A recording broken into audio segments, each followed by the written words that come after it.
안녕하세요, 핑플릭스입니다. 오늘은 이 중국의 이 쓰레기 처리 기업에 관련된 이야기를 해볼 건데요. 이 이야기는 작년 초로 좀 거슬러 올라가야 돼요. 왜 이 필리핀에서 우리나라 기업이 방치한 쓰레기를 가져가라고 이렇게 막 시민들이 시위하고 국제적인 이슈가 좀 있었는데, 이게 우리 기업이 이게 그 재활용되는 그런 쓰레기라고 이제 이쪽에 방치하고 버린 거예요. 근데 알고 보니까 이런 완전히 끔찍한 폐기물이죠. 이 사진만 봐도 이게 재활용이 안 될 것 같잖아요.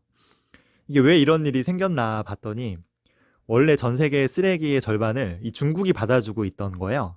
근데 얘네도 이제 쓰레기로 이제 머리가 아픈 거죠. 그래서 야, 이제 우리 그만 받을래. 너네가 알아서 해라. 그랬더니 이 쓰레기 갈 곳이 없어서 뭐 인도네시아나 필리핀 같은 동남아로 향한 거예요. 이때 저희 대표님이 그 뉴스를 보더니 야, 이 쓰레기가 그 문제니까 이거를 자기가 잘 아는 이 아프리카의 어떤 국가에 수출하자고 하시는 거예요. 그러니까 이 국가가 워낙 낙후돼 있고 또 전기도 없는 데래요.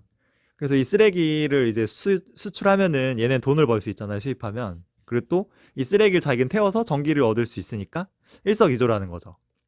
뭐 그 총리 말로는 뭐 그 시체 빼고는 다 받아준다고 했다는데 좀 썩 내키진 않았지만 이 쓰레기에 대한 제가 스터디를 그때 하게 됐어요. 이 쓰레기는 재활용이 될 수 있는 게 있고요. 이 재활용이 안 되는 폐기물이 있어요. 근데 이제 폐기물은 방법이 두 가지밖에 없어요. 처리하는 방법이 불에 태우거나 땅에 묻는 거거든요. 당연히 불에 태우면 공기가 오염되죠.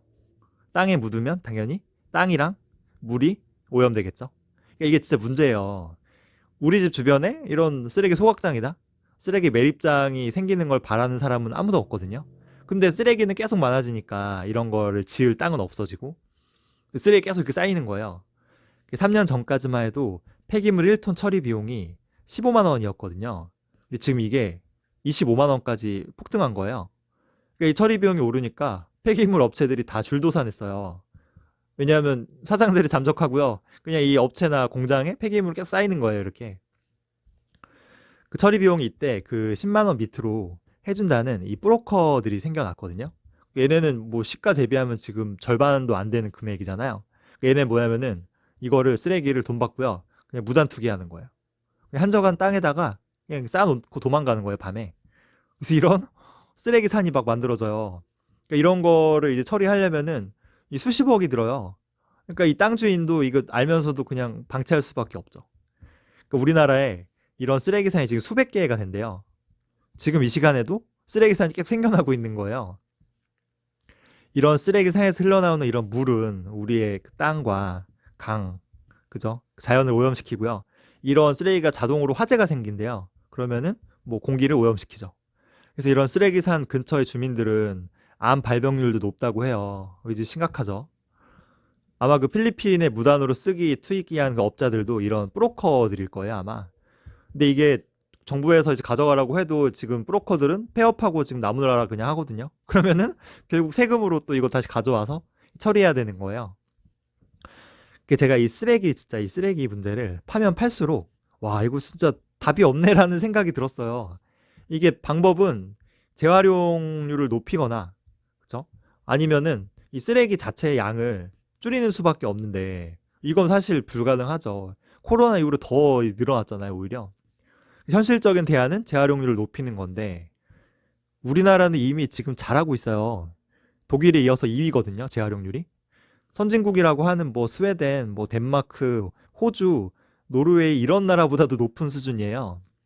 이게 그 우리는 20년 전부터 이 종량제를 실시했잖아요. 돈 주고 쓰레기 봉투 사는 나라가 사실 많이 없거든요. 또 분리수거 한 지도 되게 오래됐는데 그 미국만 해도 분리수거 개념이 없어요. 그리고 또 우리나라는 그 도시에 다 이게 모여 살잖아요. 그리고 또 아파트에 많이 살다 보니까 오히려 이런 분리수거나 재활용률이 좀 높았던 거예요. 근데 우리는 사실 인구가 적잖아요, 그래도. 그리고 재활용을 진짜 열심히 잘 하고 있는 거잖아요. 세계 2위니까. 근데도 이 쓰레기 문제가 진짜 그 답이 없는데 이게 그 분리수거에 아직 그 개념조차 모르고요. 이 14억 인구가 우글거리는 이 중국은 어떨까라는 생각이 든 거예요. 작년 초에. 작년부터 중국의 이 상해나 이제 북경, 베이징 같은 데는 이제 분리수거를 실시한다고 하더라고요. 근데 이게 통제가 잘 될 수 있을지 좀 의문이고, 이 14억 인구가요, 앞으로 더 돈을 많이 벌고요. 그러면은 더 많은 걸 먹고 마시고 이 자본주의를 향유하게 된다면, 그러면 쓰레기는요, 당연히 엄청나게 쌓일 수밖에 없죠. 이미 내부에서는 상황이 심각할 수 있어요. 결국 그 필리핀 사태가 일어난 이유는 이 중국이 야 이제 못 받겠다고 한 이유 아니에요. 그러니까 중국 내부도 지금 이 쓰레기 때문에 좀 몸살을 앓고 있을 수도 있어요. 중국 쓰레기 처리 기업들의 이 성장성은요, 사실 미국 기업과 비교하면 딱 답이 나오는데요. 미국 최대의 기업인 이 웨이스트 매니지먼트, 얘네가 시총이 50조고 매출은 17조에 달하거든요. 근데 이 중국의 꽤 큰 폐기물 처리 기업은 기껏해야 시총이 2조에서 4조 수준이에요. 이게 웨스트 매니저먼트랑 비교하면은 시총에서 10배 이상 차이 나잖아요. 또 중국은 미국보다 땅은 비슷한데 인구는 5배 많아요. 그러면은 이 시총 차이랑 인구를 곱하면은 이 단순한 산수로도 앞으로 수십 배의 성장 포텐셜이 있음을 알 수 있죠. 물론 뭐 이 수많은 폐기물 업체들이 뭐 통폐합돼서 결국 살아남는 기업이 이 수혜를 누리긴 하겠죠. 제가 하나하나 좀 살펴보면은 첫 번째는 시총이 가장 높은 위명 산업이에요. 위명 환경이라고도 하는데요. 얘는 이 시총 대비해서 매출이 너무 작아요. 그 무슨 말이냐면은 PSR이 너무 높다는 뜻이에요. 이게 그 영업이익률이 무슨 60% 가까이 나오거든요. 이게 쓰레기 처리 기업이 무슨 영업이익률이 60%라는 거는 깐시라고 하죠. 뒤를 봐주는 이 공산당이 없으면은 이게 불가능한 거예요. 그쵸? 보시면은 저장성 내 매출이 지금 88%거든요. 그러니까 저장성 내에 공산당 깐시가 있는 게 거의 확실해 보이죠. 아니 뭐 진짜 이 기업만의 기술력이 있을 수는 있는데, 진짜 기술력이 있는 기업이면은 이 저장성 밖에서도 매출이 높아야 되는데, 그죠? 이게 좀 아닌 것 같죠? 사업 분야도 정확히 무슨 폐기물 몇 프로 이렇게 나온 게 아니고요. 그냥 공업 100%. 얘도 그냥 이 프로젝트예요. 해석하면은. 얘도 뭐 기술 설비 판매라고 하는데 이게 약간 모호해요. 좀 정확하지 않죠, 사업 분야가. 이건 중국의 증권사들 이제 추정치인데, 이게 순이익 증가율이에요. 장난 아니죠, 성장률이. 얘는 ROE인데 수익성도 높죠. 그러니까 얘가 성장성이나 수익성에서는 진짜 괜찮은 기업인데, 이거 너무 좀 영업이익률이 너무 높고 약간 관시에 의해서 좌지우지 되는 기업은 이 장기 투자에는 좀 적합하지 않은 것 같아서 제가 작년 초에 투자를 패스했거든요. 근데 네, 주가는 제일 많이 올랐다는 게 함정이죠. 그 두 번째 기업은 그 한남환경이라는 기업인데요. 얘는 사실 가장 유명한 기업이기도 하고 이 증권사들이 가장 많이 추천했던 기업이기도 해요. 얘는 보시면은 고체 폐기물 53%고요. 그리고 천연가스도 하고요. 하수처리, 상수도 쪽도 하고 있어요. 그러니까 얘는 쓰레기 처리 기업이라기보다는 약간 종합 인프라 기업에 사실 가까운 편이죠. PSR이나 뭐 퍼나요, ROE나 성장률 모두 양호하고요. 진짜 지표들도 무난하거든요. 이게 순이익 증가율, 얘가 ROE. 맨 밑엔 퍼예요. 그러니까 이게 사실 너무 무난해서 제가 작년엔 투자하지 않았는데, 약간 그 보수적인 투자자에게는 좀 적합한 종목인 것 같아요. 세 번째는 그 상해 환경이란 기업인데요. 이름만으로 가장 매력적이죠. 왜냐하면 이 상해를 중심으로 하는 기업이잖아요. 이 상해하면 중국에서 경제적으로 가장 부유하고요. 사실 이 쓰레기가 가장 많이 나올 것 같은 그런 지역이기도 해요. 그 얘는 성장률도 우수하고요. 이 순이익 성장률이고요. 그리고 ROE가 조금 낮은 게, 그러니까 수익성이 좀 나빠요. 근데 얘는 보시면 고체 폐기물이 사업 매출의 50%인데 무슨 도시 기획 및 도급 설계 이런 거가 거의 30%가 돼요. 그래서 얘는 약간 순수 쓰레기 처리 기업으로 보기에는 조금 애매모호하죠. 마지막 네 번째는 고능환경이라는 기업인데요. 사실 제가 작년에 이제 투자를 결정했던 기업이기도 해요. 그때 제가 기업을 택했던 이유는 이 시총 대비 매출, 즉 PSR이 가장 저평가돼 있는 거예요. 이 쓰레기 처리 기업은 이 PSR이 중요하다고 하더라고요. 또 그 성장률이 가장 높았어요. 이게 5년 평균 성장률인데 45%거든요. 그러니까 엄청난 거죠. 그리고 포트폴리오가 생활 쓰레기가 42%, 위험 폐기물이 18%, 공업 폐기물이 11%, 그리고 이 오염된 땅이나 물을 수지를 복구시키는 환경 보건 사업도 25%. 딱 제가 원하는 그런 포트폴리오예요. 일단 쓰레기 처리가 있고요. 플러스 쓰레기로 발생하는 이 오염을 해결해주는 제가 딱 원하는 포트폴리오고, 보시면 수주 사업이 75%고 서비스 운영이 25%인데, 이 서비스 운영이 약간 지속적인 꾸준한 매출과 이익이 발생할 수 있거든요. 일종의 이거 구독 경제랑 비슷한 거예요. 그래서 이것도 또 매력적인 것 같아요.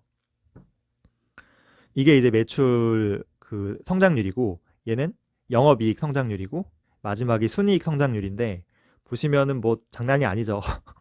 엄청나게 성장하고 있어요. 특히 매출이 거의 뭐 30에서 거의 50%씩 성장하고 있어요.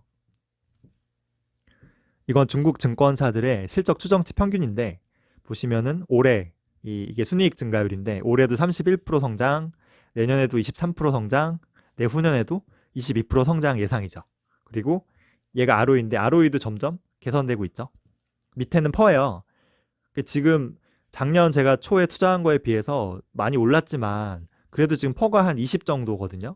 그러면은 그렇게 고평가는 아니잖아요. 그리고 계속 성장하는 기업이기 때문에 2022년에는 퍼가 14로 낮아지죠. 좀 매력적인 것 같아요.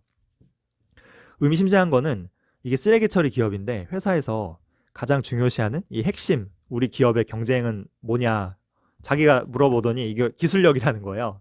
그래서 6월 말 기준으로 446건의 이 특허를 보유하고 있고요. 21건의 이 소프트웨어 저작권을 보유하고 있고요. 업계 표준이 78건, 그리고 국가 표준 기술이 15건을 보유하고 있다는 거예요. 이게 뭐냐면은 그 오염된 중금속으로 오염된 이 토양이나, 그리고 그 쓰레기 매립장 밑에 그 지하수 물이 많이 오염돼 있잖아요. 이렇게 오염된 땅과 수지를 다시 복원시키는 이 기술이 핵심이더라고요. 이게 진짜 가능한지 모르겠는데, 가능하니까 정부로부터 수주를 많이 받아서 하고 있겠죠. 그래서 이게 정말로 이 상황화가 많이 되면은 대박이라는 생각이 들어요. 그래서 이게 R&D 투자 금액인데 매년 엄청 상승하고 있고요. 그리고 카펙스 투자도 엄청나게 상승하고 있어요. 제가 정말 좋아하는 조금 미래지향적인, 제가 좋아하는 10년 이상 투자할 수 있는 그런 기업인 것 같긴 한데, 다만 그 캐펙스 투자가 영업 현금 흐름 대비 너무 과하거든요. 근데 이거는 그 중국 그 쓰레기 처리 기업의 정말 공통적인 현상이에요. 다른 기업도 다 이렇더라고요. 제 생각에는 이게 성장성이 너무 높다 보니까 저렇게 공격적으로 투자를 해야지만 이 치열한 경쟁에서 살아남을 수 있기 때문이 아닐까라는 생각도 들어요. 3분기 말 기준으로 이 유동 비율이 124%거든요. 그러니까 뭐 그렇게 위험한 수준은 아니에요. 제가 1년 반 전에도 같은 고민을 했었는데요. 저의 고민은 여전히 고능 환경이에요. 저는 한남 환경이나 상해 환경도 괜찮은 것 같아요. 근데 저는 역시 그 사업 모델, 포트폴리오나, 그리고 성장성, 그리고 뭐 PSR, 저평가 여부, 이런 면에서는 고능 환경이 조금 더 나은 것 같아요. 물론 제가 전에 퀀트 영상에서처럼 확증 편향에 빠진 걸 수도 있으니까요. 다른 의견이 있으신 분들은 꼭 댓글로 남겨주시기 바랍니다. 참고로 이 거린메이는 제가 왜 얘기를 안 했냐면은, 얘는 좀 재밌는 기업인데 이 쓰레기 처리 기업이 아니고요. 약간 그 전기차 테마주에 가까워요. 얘는 전자제품을 이런 폐기물을 이제 분해해서요. 이 나오는 원재료를 다시 판매하는 그런 기업인데요. 특히 전기차에 이 배터리를 분해해서 이 안에 코발트, 그리고 니켈, 그죠? 텅스턴, 이런 좀 원자재를 다시 이제 추출해서 파는 되게 매력적인 기업이에요. 이 기업 제가 작년 초에 같이 투자했었는데, 이게 약간 생각보다 실적이 잘 안 나오고, 이 시장에 지금 배터리 1위 기업이죠. CATL도 진출한다고 하거든요. 이거 굉장한 먹거리잖아요. 그래서 저는 약간 수익을 좀 보고 있지만 좀 매도를 좀 하려고 해요. 저는 중국도요. 결국 이 미국의 WM처럼요. 이 여러 개의 지금 기업들이 공정 경쟁하고 있지만, 이게 결국에 이제 몇 개의 거대한 폐기물 처리 기업으로 합병될 것 같아요. 그래서 어디가 살아남고 어디가 커질지 좀 유심히 지켜볼 필요는 있는 것 같아요. 이번 중국 관군제에서 알리바바를 비롯한 중국 전자상거래 기업들이 이 사상 최대의 이제 매출을 일으켰다고 해요. 그러니까 중국 사람들의 소비가 엄청나잖아요. 근데 저는 이 소비 뒤에는 항상 그 쓰레기도 남는다는 사실을 명심해야 돼요. 그쵸? 소비는 아름답죠. 하지만 쓰레기는 아름답지 않죠. 이 쓰레기 폐기물을 치우는 거는 이 사진만 봐도 진짜 너무 더러워요. 더럽고 역겹죠. 아무도 하기 싫어요. 하지만 누군가는 해야 돼요. 그죠? 이 누군가 하는 이 누군가는 돈을 벌죠. 저는 여기에서 이 투자의 기회가 있다고 봐요. 피터 린치가 그랬거든요. 남들이 싫어하는 일, 그리고 혐오스러워하는 일, 그리고 관심 없는 그런 사업을 자기는 좋아한다. 그쵸? 이 쓰레기 처리에 누가 관심을 갖겠어요. 그래서 이 피터 린치도 얘기했어. 이런 기업이 뭐냐? 폐기물 처리, 뭐 장례 사업 이런 거 얘기했거든요. 제 요약하자면은 그 소비가 있는 곳에는 반드시 이 쓰레기도 있다. 중국이 소비가 늘어나는 만큼 이 쓰레기도 지금 몸살을 앓고 있다. 그리고 이 중국의 이 쓰레기 처리 이쪽의 비즈니스는 엄청난 성장, 잠재력을 가지고 있다. 이 미국 대비하면은 수십 배의 포텐셜이거든요. 또 사업 모델, 포트폴리오, 그리고 성장성 면에서 저는 여러 기업들 중에 이 고능 환경이 조금 더 매력적이지 않나라는 생각이 들어요. 근데 물론 이거는 저의 굉장히 주관적인 견해이기 때문에 실제 투자하실 땐 절대 이제 유의하셔야 됩니다. 준비한 내용 여기까지고요. 계속 좋은 영상 올리도록 할게요. 좋아요와 구독 많이 눌러주세요.